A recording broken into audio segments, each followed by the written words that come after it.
A9 ನ್ಯೂಸ್ಗೆ ಸ್ವಾಗತ. ನಾನು ರೇಣುಕಾ ಅನೂರೆ. ವಿಜಯಪುರ ಮಹಾನಗರ ಪಾಲಿಕೆಯ ವಾರ್ಡ್ ನಂಬರ್ 28 ಹಾಗೂ ನವಭಾಗ ರಸ್ತೆಯಲ್ಲಿ ಕುಂಠಿತಗೊಂಡಿರುವ ಅಭಿವೃದ್ಧಿ ಕಾಮಗಾರಿಗಳ ಕುರಿತು ಆಮ್ ಆದ್ಮಿ ಪಾರ್ಟಿ ರಸ್ತೆ ತಡೆದು ಪ್ರತಿಭಟನೆ. ವಾರ್ಡ್ ನಂಬರ್ 28ರಲ್ಲಿ ಮಹಾನಗರ ಪಾಲಿಕೆ ವತಿಯಿಂದ ಆಗಬೇಕಾದ ಯಾವುದೇ ಅಭಿವೃದ್ಧಿ ಕಾರ್ಯಗಳು ನಡೆದಿರುವುದಿಲ್ಲ ಎಂದು ಆಮ್ ಆದ್ಮಿ ಪಕ್ಷದ ವಿಜಯಪುರ ನಗರದ ಉಪಾಧ್ಯಕ್ಷ ಅಮೀರ್ ಸೊಹೇಲ್ ಪಟೇಲ್ ಅವರ ನೇತೃತ್ವದಲ್ಲಿ ಇಂದು ರಸ್ತೆ ತಡೆದು ಟೈರ್ಗೆ ಬೆಂಕಿ ಹಚ್ಚಿ ಪ್ರತಿಭಟನೆ ಮಾಡಲಾಯಿತು. ಇಲ್ಲಿನ ರಸ್ತೆಗಳಲ್ಲಿ ತಿರುಗಾಡಿದರೆ ರಸ್ತೆಯೋ ಅಥವಾ ಗುಂಡಿಯೋ ಅನ್ನುವ ಹಾಗಾಗಿದೆ ಎಂದು ಆಮ್ ಆದ್ಮಿ ಪಕ್ಷದ ನಗರದ ಉಪಾಧ್ಯಕ್ಷ ಅಮೀರ್ ಸೊಹೇಲ್ ಪಟೇಲ್ ಕಿಡಿಕಾರಿದರು. ವಾರ್ಡ್ ನಂಬರ್ 28ರಲ್ಲಿ ಕಳೆದ 10-12 ವರ್ಷಗಳಿಂದ ವಾರ್ಡಿನ ಜನತೆಗೆ ಮೂಲಭೂತ ಸೌಕರ್ಯಗಳಾದ ಒಳ್ಳೆಯ ರಸ್ತೆ, 24x7 ಕುಡಿಯುವ ನೀರು, ದಾರಿ ದೀಪಗಳು, ಒಳಚರಂಡಿ ವ್ಯವಸ್ಥೆ ಇಲ್ಲದೆ ಜನರು ಹೈರಾಣಾಗುತ್ತಿದ್ದಾರೆ ಹಾಗೂ ರಸ್ತೆಗಳಲ್ಲಿ ಬೀದಿ ನಾಯಿಗಳ ಮತ್ತು ಬಿಡಾಡಿ ದನಗಳ ಹಾವಳಿ ಅಧಿಕವಾಗಿರುವುದರಿಂದ ಸಾರ್ವಜನಿಕರಿಗೆ, ಮಕ್ಕಳಿಗೆ ಹಾಗೂ ಹಿರಿಯ ನಾಗರಿಕರಿಗೆ ರಸ್ತೆಗಳಲ್ಲಿ ಓಡಾಡಲು ಭಯಪಡುವಂತಾಗಿದೆ ಎಂದು ಅಮೀರ್ ಪಾಲಿಕೆಯ ವಿರುದ್ಧ ಹರಿಹಾಯ್ದರು.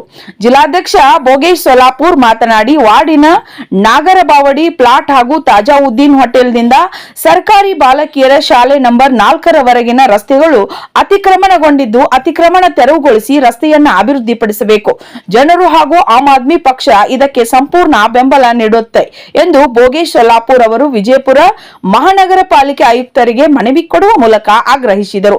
ಕೇಂದ್ರ ಬಸ್ ನಿಲ್ದಾಣದಿಂದ ಮುಸ್ತಾಕ್ ಹೋಟೆಲ್ ವರೆಗೆ ರಸ್ತೆ ಮತ್ತು ಬೀದಿ ದೀಪಗಳು ಇಲ್ಲದಿರುವುದರಿಂದ ಹಾಗೂ ಈ ರಸ್ತೆಯಲ್ಲಿ ಅತಿ ಹೆಚ್ಚಿನ ಬಸ್ ಸಂಚಾರವಿದ್ದು, ಅಲ್ಲದೆ ಸಾರ್ವಜನಿಕ ಮುಖ್ಯ ರಸ್ತೆ ಆಗಿರುವುದರಿಂದ ಅಲ್ಲಿನ ದಟ್ಟಣೆಯಿಂದ ಯಾವಾಗಲೂ ಧೂಳಿನಿಂದ ಸ್ಥಳೀಯ ನಾಗರಿಕರಿಗೆ ಆರೋಗ್ಯ ಹಾಳಾಗುತ್ತಿದೆ ಎಂದು ಭೋಗೇಶ್ ಸೊಲ್ಲಾಪುರ್ ಆಕ್ರೋಶ ವ್ಯಕ್ತಪಡಿಸಿದರು.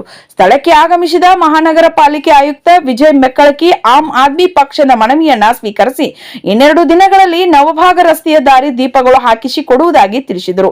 ನವಭಾಗ ರಸ್ತೆಯ ಒಳಚರಂಡಿ ಕಾಮಗಾರಿ ಬರುವ ಜನವರಿ 15ಕ್ಕೆ ಕೈಗೆತ್ತಿಕೊಂಡು ತದನಂತರ ರಸ್ತೆ ನಿರ್ಮಾಣ ಕಾಮಗಾರಿ ಮುಗಿಸಿಕೊಡಲಾಗುವುದು ಎಂದು ಆಯುಕ್ತರು ಆಮ್ ಆದ್ಮಿ ಪಕ್ಷಕ್ಕೆ ಹಾಗೂ ವಾರ್ಡಿನ ಜನರಿಗೆ ಮಾತನ್ನು ಕೊಟ್ಟಿದ್ದಾರೆ. ಈ ಮನವಿಯನ್ನ ಗಂಭೀರವಾಗಿ ಪರಿಗಣಿಸಿ ಸದರಿ ಕಾಮಗಾರಿಗಳನ್ನ 1 ವಾರದ ಒಳಗಾಗಿ ಪ್ರಾರಂಭಿಸದಿದ್ದರೆ ಆಮ್ ಆದ್ಮಿ ಪಕ್ಷದ ವತಿಯಿಂದ ಹಾಗೂ ಜನರ ಸಹಯೋಗದಿಂದ ಮತ್ತೆ ರಸ್ತೆ ತಡೆದು ಪ್ರತಿಭಟನೆ ಮಾಡುವ ಮೂಲಕ ಮಹಾನಗರ ಪಾಲಿಕೆ ಕಚೇರಿಗೆ ಮುತ್ತಿಗೆ ಹಾಕುತ್ತೇವೆ ಎಂದು ಜಿಲ್ಲಾಧ್ಯಕ್ಷ ಹಾಗೂ ಉಪಾಧ್ಯಕ್ಷರು ಮಹಾನಗರ ಪಾಲಿಕೆ ಆಯುಕ್ತರಿಗೆ ಎಚ್ಚರಿಕೆ ಕೊಟ್ಟಿರುತ್ತಾರೆ.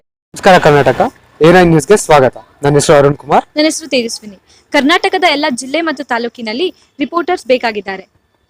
ಕೂಡಲೇ ಕೆಳಗಿನ ನಂಬರ್ಗೆ ಕಾಲ್ ಮಾಡಿ. Thank you.